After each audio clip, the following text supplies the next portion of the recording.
All right, welcome back to Castlevania Legacy of Darkness. We are on our second part, playing the Castle Center level. And this is where I started to slightly regret my decision to play Reinhardt's campaign semi-blind. Fortunately, it didn't actually take much longer to get to the end of the level. I did have to look up the solution to the solar system puzzle in order to not waste too much time while recording. But it's the kind of puzzle where I looked at the puzzle being presented to me, and I'm like, oh, I get what I'm supposed to do here. I'm supposed to find the solution throughout the level, and then once I have that information, it's just a simple combination lock. Right. And then I was like, I don't want to run back through the whole level. Yeah. I was just like, I don't want to run back through the whole level. So, yeah, I just sort of paused the game and looked it up. But the solution is 248, which made me feel even more exasperated at the puzzle, because the number that they chose itself is clearly the kind of solution that you choose when you want players to be able to just instantly solve the puzzle on all future playthroughs. I will never forget that the solution to this puzzle is 248, not because the puzzle itself is memorable, but because the solution is so goddamn... Oh! Every topic under the sun. Tuxin's book trade. The joke here, actually, is one that they removed from this game by accident. I assume it was by accident, but in any case, there was a random-ass sun card on top of one of the goddamn bookshelves, and it's not here anymore. And I don't know why it's not here anymore, because it was funny. It was punny. It was a fun thing. There's no sun card on this bookshelf anymore, and it makes me sad. I thought that it was also supposed to be about a solar system, so that also... it's got layers, man. Pages, they're books. Yeah. Hey, one thing Castlevania 64 did that Legacy of Darkness doesn't here...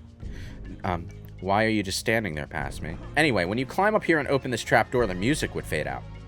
And while you're up in the attic, there would be no music, and it was a nice atmospheric music. It was a nice atmospheric moment. Why did I say music? Because it's also, I don't know, actually. You're stupid. I mean, I would have completely spoiled it by jumping around like an idiot there, but yeah, there's this little, atmospheric attic section that has no music all of a sudden, and you climb up here and end up in this star dome. And Legacy of Darkness just keeps playing the regular Castle Center theme throughout the whole thing, and it kind of ruins the mood. Well, maybe it was either a snafu for this game, or it was never intended to be quiet in the first place, and it was a fix. Well, I mean, it's a scripted music cutoff moment, so it was definitely intentional. It happens every time you open up the top hatch to get up there. And the music doesn't start playing again, I don't think, until you solve the puzzle. It was a small intersection before getting to this place that had a table on it, and I'm wondering, how the fuck did they get that thing up there? Is this Castlevania? As in the structure itself? We are inside the castle, yes. Okay, so never mind. Just creature of chaos. If you look at the stairways and the furniture arrangements in Symphony of the Night, it's got that energy every other 2 feet. What's the point of a staircase where the bottom is suspended 50 feet in the air? Who is this helping, exactly?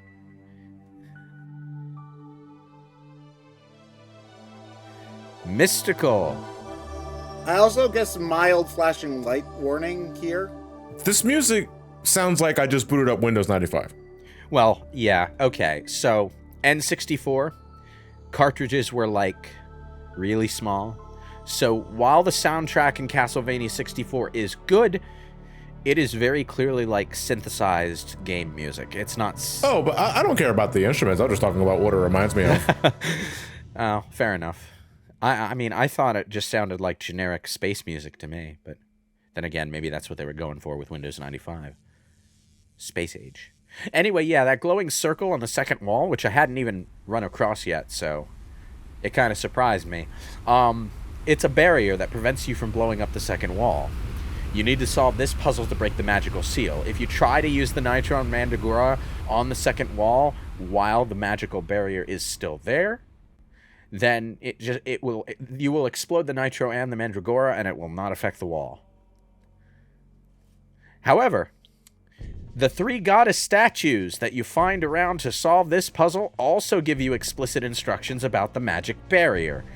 So, yeah, a lot hinges on you actually examining your environment, which I'm also still... but here's the thing with me, is an explosion trying to take care of a cracked wall is not that much of a leap in logic. Now, it's true that the solution is more obvious by just observing your surroundings, as you stated out. However, I'm not going to give someone shit for thinking, oh no, the cracked wall that's not being affected by the Nitro as like stupid on the player's behalf. Because no, like, I get it. I'd be the same way. Zelda has trained me to blow up cracked walls with explosives. That's not what I was getting at. What I was getting at is that modern players aren't as conditioned to actually, like, walk up to interesting objects in the environment and hit the use key for text descriptions. Yeah. Like, in the days of Resident Evil 1, that was normal. Every game did that. But it's sort of a design element that's been phased out over the years. Like, games will sometimes include flavor text that you can find by examining things, but they don't necessarily require you to do it to find puzzle solutions as much as they used to. And I think that, like, people who come to Castle Center as modern gamers with a modern gaming mindset will have a harder time than players necessarily would have at launch, because they're not as used to the idea that they would need to, like, have their character look at a thing, like with the use key to get a text description of the thing. Not enough yellow paint. Anyway. I mean, to be fair, like, people also missed stuff for that reason back in the day as well. And it was never fun to not know what you're doing in a game. Well, okay. Unless if you're playing, like, a puzzle game, but, like, in a game like this, wandering around blindly is not the reason. Not knowing what you're doing and running around blindly is 90% of the missed experience. So, obviously, there was a market for that kind of gameplay. I just wouldn't have expected it in Castlevania at the time. Anyway, below this save point is a staircase that is busted. And it might seem superfluous for it to be busted, or, you know, just a fun environmental detail. It's actually there to prevent you from using the easy Nitro from the tutorial room to solve the second puzzle. Although, to be honest, since you have to walk through the Lizard Man room to use that one, I wouldn't have wanted to use it either. I bet you there is a way to glitch or finagle your way to skipping that whole thing with this easier one. Maybe. But remember that this room doesn't let you pass until you've killed all the lizard men. Let that sink in and try to imagine doing this with the Nitro. Where you can't get hit, can't jump. Oh, I'm only letting that sink in if it agrees to pay rent. Anyway, something that they added this room that was not in Vanilla 64 is that there are little items that you can find inside the lizard man spawning pods. Which is interesting because the spawning pods only stay open as long as the lizard man is in front of them, or you're close enough to get into them. Like, they won't close if they would present a hazard to you, and they won't close if the lizard man is close enough to the pod. But there was nothing in them in the original game. The developers just put extra items and crystals and stuff for you to find in there. It's neat. I like it. It gives that room something to do in it other than just kill the lizard men.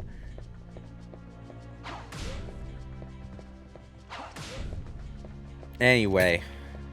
You know, I'm thinking Reinhardt might be a jerk. Don't pick up the cross, thank you. I want my level 3 axes. The thing about the sub-weapons is that the knives are, like, super common as drops, and the axes aren't far behind. But the crosses are pretty rare, and the holy water is super rare. Okay, so the same as Or original Castlevania, essentially. Yeah, but all of the enemies have the potential to drop random sub-weapons. So you can potentially just sit in an area and camp and grind until you've obtained and fully upgraded the particular sub-weapon you want. It'll just take forever and probably lock you into the bad ending if you're playing as Reinhardt. So...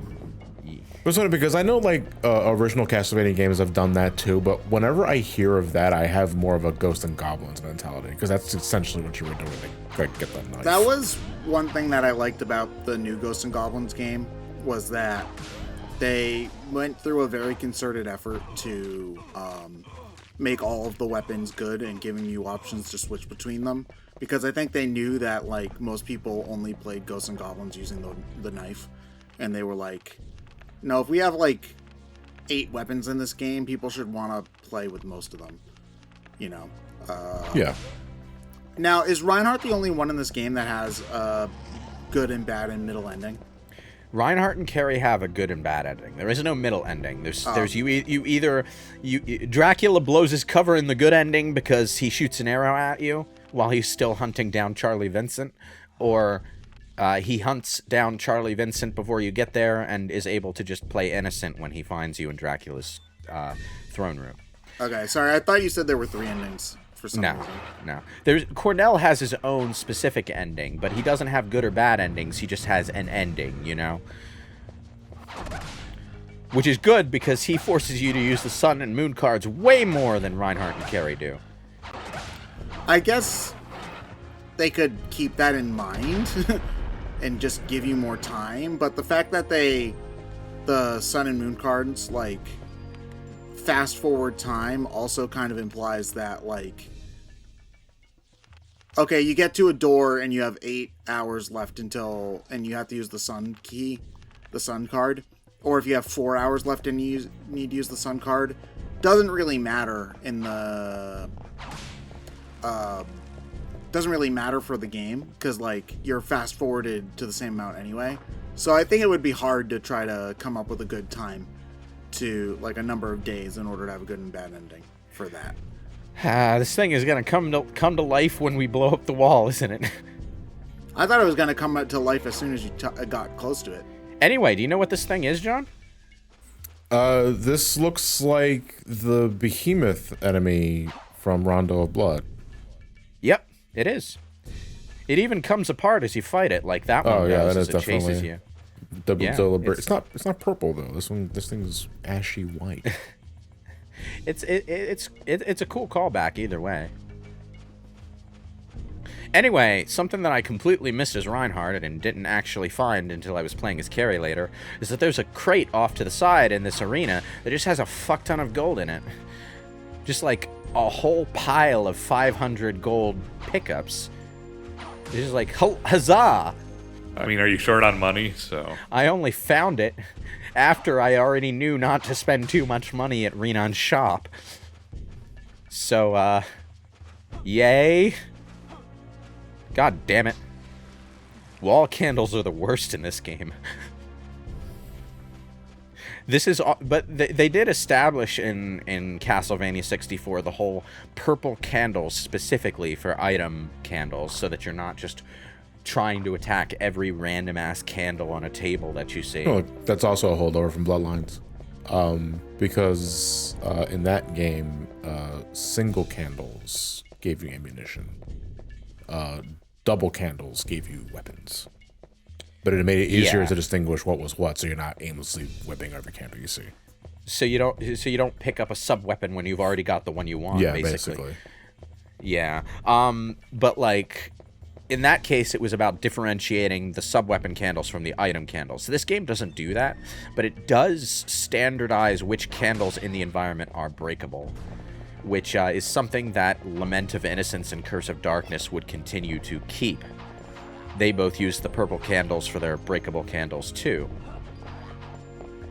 And it was very much appreciated because there were a lot of environmental candles in those games, and it would have been just goddamn annoying if I thought I could break every single one of them. Dude, just becoming a vampire just give you incredibly acrobatic skills. Apparently so, since that first female vampire we fought in the villa crypt just came out of the gate doing cartwheel flips after being fed on. I mean, while we had one dude here that just did some Matrix shit. I'm not sure if that one dude was in the original game, but there's a boss enemy in Cornell's story who has the same moveset as that butler vampire. Also, like, the worst jump scare in the game, but, you know.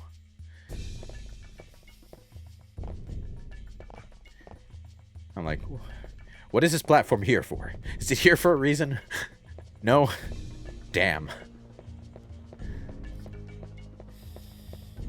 Anyway, yeah, we need to go get that second Nitro. I sure do hope these zombies despawn. Yeah, they despawn. Narrator, the zombies did not respawn. Actually, most of the enemies along the way, especially with Reinhardt, despawn while you have the Nitro, so you don't have to worry about getting hit too much. But the fire-breathing lizard men down here are specifically placed to be obstacles during the Nitro thing, so they're down here. Fortunately, they're pretty easy to get by. I don't even know why I'm bothering to kill them right now. If you get hit while you're carrying the Nitro, do you die or do you just... You explode and die, yes. Cool. Sounds awesome. I can't believe Resident Evil Remake just took that from Castlevania 64. Didn't you have to, like, actually walk the whole way? Yes. When you were carrying that? Mm-hmm. Jesus Christ. You could, to walk, and you could not, you could only, there was only certain weapons you could use. Yeah. Could you shimmy down the stairs still? Yeah, you can What? Wait. Could you? Were there any stairs? I don't think there were any stairs along the critical path. I don't know if there were stairs along the critical path, but I don't think it'd count. And so what Ryan's referring to is like stair pumping. Is like when you keep. I shut it off in the remake commentary, where if you, because it was faster. Yeah, exactly. It also was hilarious. It's also fucking funny. Let me have my fun, all right? But I think the Nitro is looking for you holding down the run button for a set period of time. So if you're just pumping the button, I don't think it counts. I never tried it, though. Yeah, because there are no stairs along the path you need to take it. Yeah, so. yeah. Oh, okay, okay, thank you. I'm glad Retribution approached like immediately after, because you definitely deserve to get hit the first time. Oh. Where's the fucking womp noises, dude?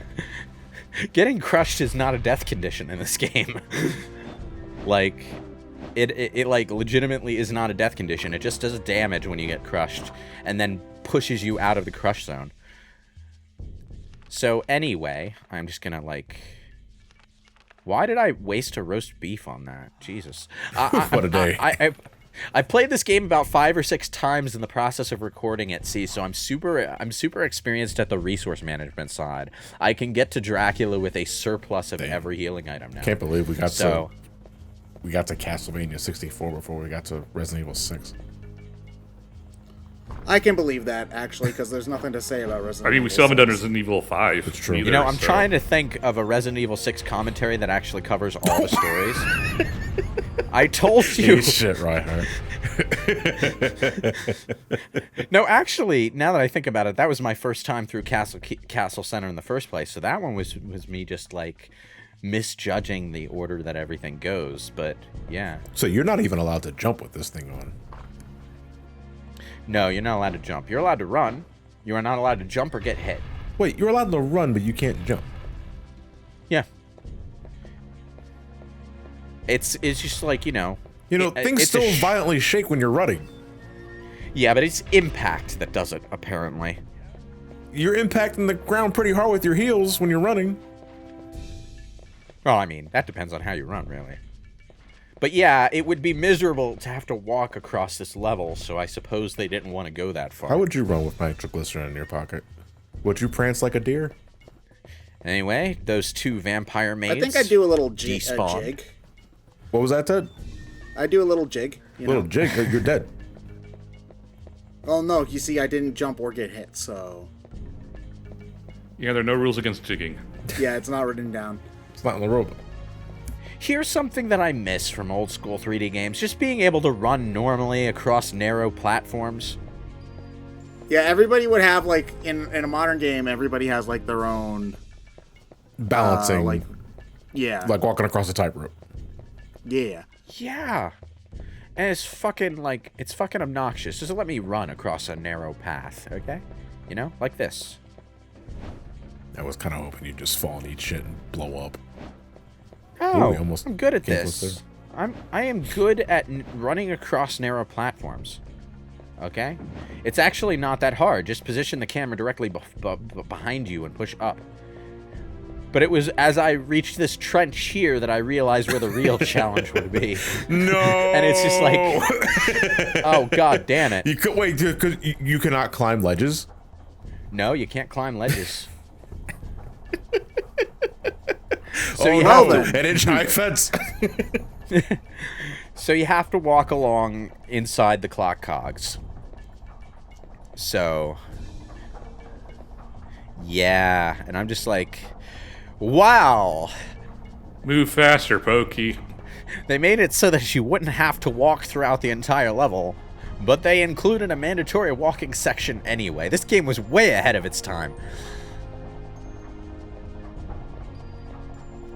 Anyway, what tripped me up... There's only one part of this that can really trip you up, and it's the point at which the cogs meet, because it looks like there should be no way past. So I'm like, wait, do I have to edge around that second cog? No. No, you don't have to edge around the second cog. You just have to push yourself up over here.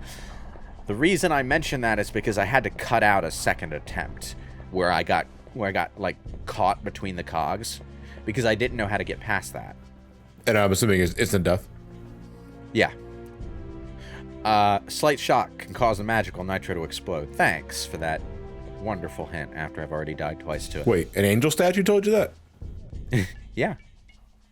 Why did they know that? I don't know. Yeah, where does that say that in the scriptures? Oh, you don't know John 13:47? I'm John. Which one has the holy hand grenade of Antioch? Oh, that's Matthew 5:12. The Holy Hand Grenade of Antioch was the final evolution of the magical nitro, don't you know? It's a really long name, though, so can we just go back to calling it Magical Nitro? Also, Magical Nitro, what the fuck does that mean? You see, it's really funny. If you know anything about real-life theology and Bible study, there are actually, like, real-life controversies about translations of the Bible and how certain things are worded and translated as.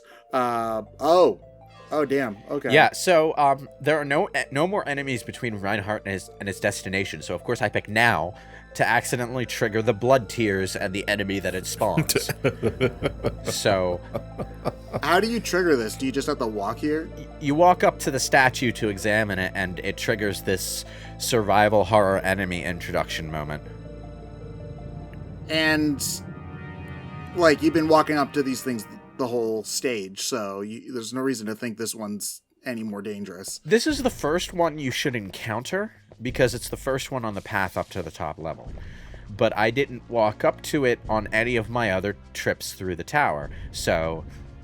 yeah, I had to go, but that also means that you can avoid that statue entirely on repeat playthroughs and not have to deal with the blood enemies. But like, I had a clear path to the enemy, but I had to go and accidentally spawn more. Sure, okay, why not? Anyway, this room annoys me. I understand for the boss fight why it's so goddamn big, but it is so big. It takes so long to run across. The boss fight is epic, though. I don't have the Mandragora yet, so I'm actually going to have to run back across this room again.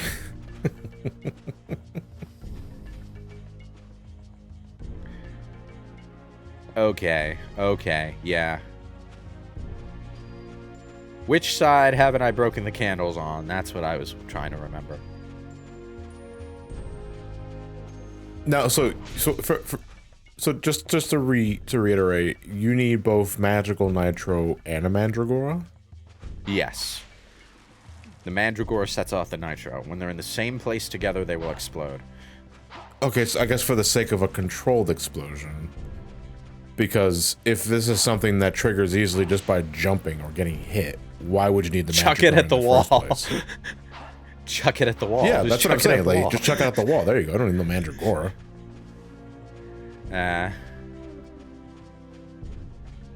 Or hell, just set it down and fucking aim an axe at it, or holy water, or a throwing knife. I'm just saying there's no reason why they needed this mandragora bit. Yeah. They're trying to do the Resident Evil key item hunt. No, they're and filling out doing it time is what they're doing. a bit ungraceful. To be fair to the development team, they had very, very little experience with 3D games at this point. You know? And we've seen the results of other developers who had little experience with 3D games trying to make a 3D game. Fucking Bubsy 3D is what that gets you normally. So, that they did as well as they did is kind of a miracle. I know that's a backhanded ass compliment, but still.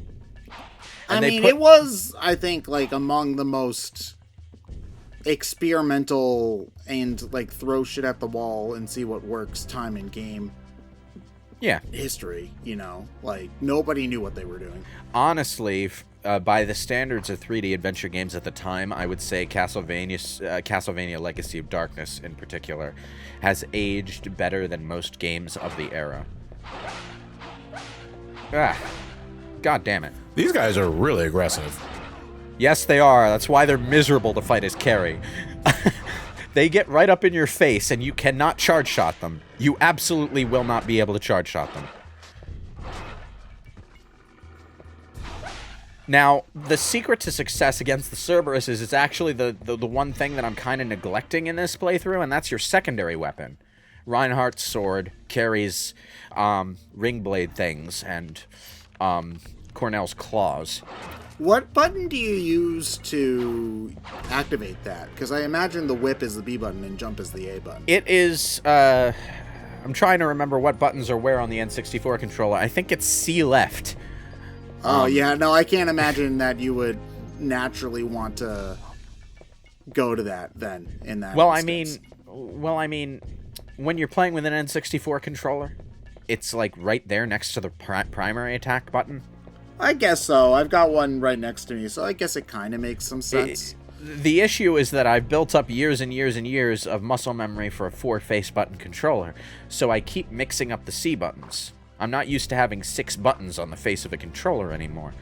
So, it took me a while to get used to using all of the buttons at my disposal. And quite often you'll see me, like, accidentally switch camera angles out of nowhere when I'm trying to fucking use my sword. That's because it's C up. There's not a ton of N64 games that use all those buttons. Like, they're usually either camera controller, like, menu-y type stuff. There's not a ton of things where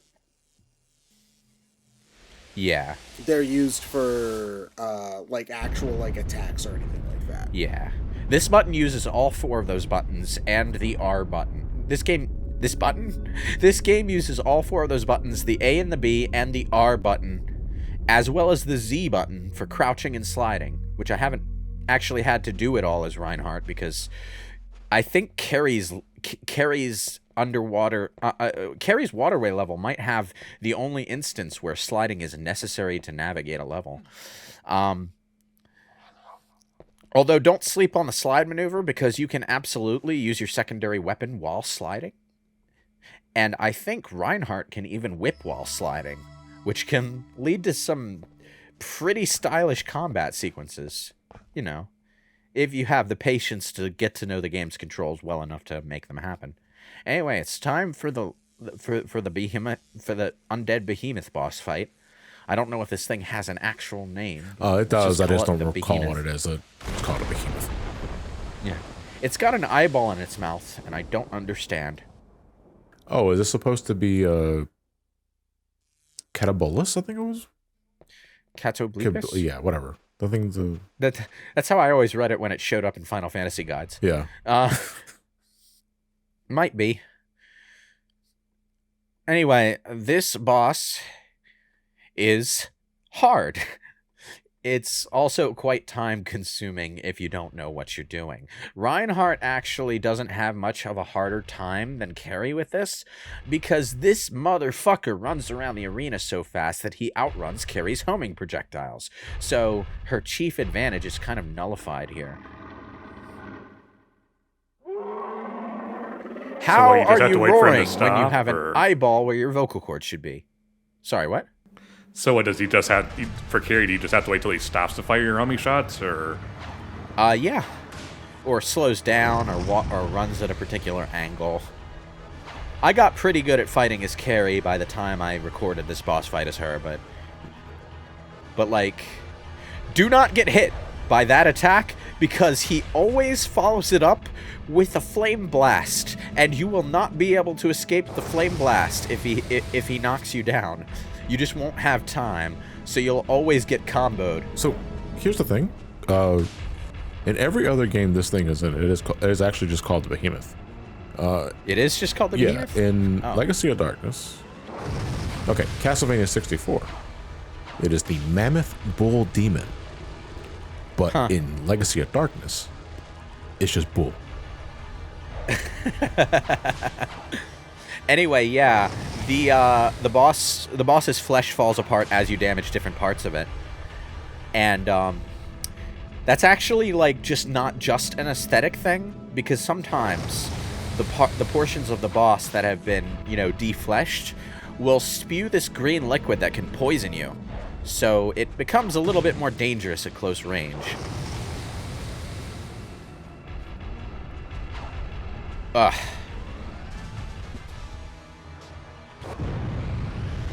This guy hits like a goddamn truck when he hits you. But like, I like the boss. I like it a lot. It's epic. It's the kind of boss battle that you didn't really see much in that in that era, where it's like it's got an epic scale to the encounter, you know? It's the kind of boss design that would become more prevalent in, I want to say, the PS3 era, where, they could finally, like, really let loose with how much graphics they could have active at one time. Maybe there was some stuff in the PS2 Xbox era that tried similar stuff. I mean, Shadow of the Colossus was PS2, so...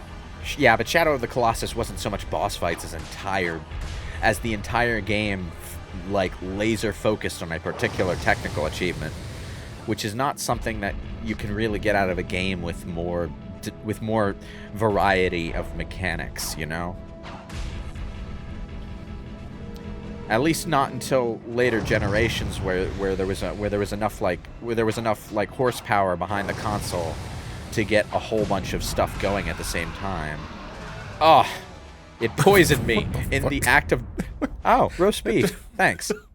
What? It just... from existence. In a blaze of fire. It turned into wall chicken. That's where all the wall chicken comes from. There wasn't even a death animation, though. It just blinked out of existence. And insult to injury, they just spawned a bunch of fleamen here. Guys, leave me alone. Just one. He just beat that huge bull demon. We can totally take him. Wait, is this where the infinite well of fleamen that replaced that one wall chicken came from? This battle. Well, this is way after Castlevania. So I doubt it. Well, yeah, but it's an infinite well of fleamen, you know? It's obviously coming from a rift in space-time. Yeah, clearly. Also, like I know, like, this is early Castlevania, one of the first that have save points, but I gotta tell you, I'm really glad they went to like angelic statues and like these big art pieces, and this is just a fucking dinky ass crystal. In Curse of Darkness, Hector just sits down on a fancy chair in front of an angel statue. Now, but sleepy. I don't want to say that Ritual of the Night stole Hector's mojo there, but kinda did, you know.